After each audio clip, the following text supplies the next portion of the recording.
যে দলটির নেতাকর্মীরা কয়েক মাস আগেও প্রকাশ্যে বের হতে ভয় পেতেন, সেই দলই মিছিল, মিটিং সবকিছুই করছে এখন। একদিকে সেলিনা হায়াৎ আইভীর মুক্তি, অন্যদিকে বিএনপি মহাসচিবের গুরুত্বপূর্ণ বক্তব্য। তাহলে কি আবারও মাঠে নামতে যাচ্ছে আওয়ামী লীগ?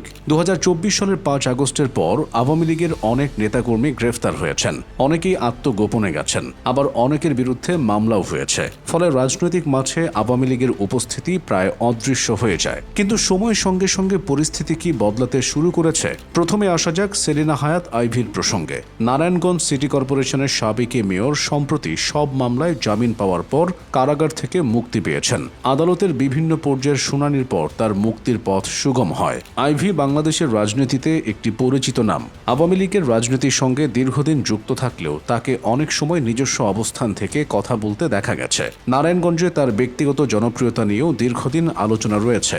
মুক্তির পর রাজনৈতিক অঙ্গনে নতুন করে আলোচনায় আসে তার ভবিষ্যৎ রাজনৈতিক পরিকল্পনা। বিভিন্ন গণমাধ্যমের প্রতিবেদনে উঠে এসেছে যে তিনি ভবিষ্যতের নির্বাচনী রাজনীতিতে আগ্রহী। রাজনৈতিক আলোচনার আরেকটি বড় কেন্দ্রবিন্দু হয়ে ওঠে বিএনপি মহাসচিব মির্জা ফখরুল ইসলাম আলমগীরের একটি বক্তব্য। তিনি বলেন, দেশের সব রাজনৈতিক দলকে তাদের নিজস্ব কর্মকাণ্ড পরিচালনা, মত প্রকাশ এবং জনগণের সামনে যাওয়ার সুযোগ থাকা উচিত। জনগণই ভোটের মাধ্যমে তাদের প্রতিনিধি নির্বাচন করবে। এই বক্তব্যের পরপরই সামাজিক যোগাযোগ মাধ্যমে শুরু হয় ব্যাপক আলোচনা। অনেকে প্রশ্ন তুলতে থাকেন, সব রাজনৈতিক দল বলতে কি তিনি আওয়ামী লীগকেও বোঝাতে চেয়েছেন?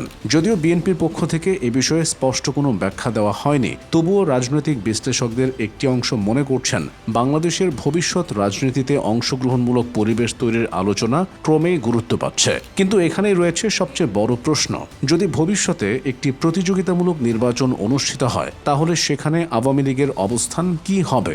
দলটি কি পুনর্গঠিত হয়ে মাঠে ফিরবে, নাকি নতুন বাস্তবতায় সম্পূর্ণ ভিন্ন রূপে আবির্ভূত হবে? রাজনৈতিক পর্যবেক্ষকদের মতে বাংলাদেশের রাজনীতিতে কোনো বড় দলকে দীর্ঘ সময় পুরোপুরি নিষ্ক্রিয় রাখা বাস্তবিক অর্থে খুব কঠিন। কারণ রাজনীতি সবসময় শূন্যস্থান পছন্দ করে না।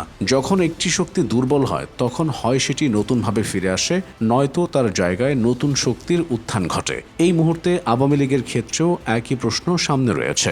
একদিকে রয়েছে মামলা, বিচারিক প্রক্রিয়া এবং সাংগঠনিক সংকট, অন্যদিকে রয়েছে দলটির দীর্ঘ রাজনৈতিক ইতিহাস, বিশাল সমর্থক গোষ্ঠী এবং স্থানীয় পর্যায়ে বিদ্যমান সাংগঠনিক কাঠামো। ফলে অনেক বিশ্লেষক মনে করছেন আগামী কয়েক মাস বাংলাদেশের রাজনীতির জন্য অত্যন্ত গুরুত্বপূর্ণ হতে যাচ্ছে। আর এখানে আসে সবচেয়ে গুরুত্বপূর্ণ বিষয়, সেলিনা হায়াৎ আইভীর মুক্তি কি শুধু একজন নেত্রীর ব্যক্তিগত আইনি লড়াইয়ের সমাপ্তি, নাকি এটি দেশের বৃহত্তর রাজনৈতিক সমীকরণে নতুন অধ্যায়ের সূচনা? এই প্রশ্নের উত্তর এখনই হয়তো পাওয়া যাবে না, তবে একটি বিষয় নিশ্চিত, বাংলাদেশের রাজনৈতিক মঞ্চে পরিবর্তনের যে প্রক্রিয়া চলছে তা এখনও শেষ হয়নি। আগামী নির্বাচন, রাজনৈতিক দলগুলোর অবস্থান এবং জনগণের সিদ্ধান্ত সবকিছু মিলিয়েই নির্ধারিত হবে দেশের রাজনীতির পরবর্তী অধ্যায়। আর সেই অধ্যায়ে আওয়ামী লীগ কিভাবে জায়গা করে নেয়, নাকি নতুন কোনো রাজনৈতিক বাস্তবতা তৈরি হয়, সেটা এখন দেখার বিষয়।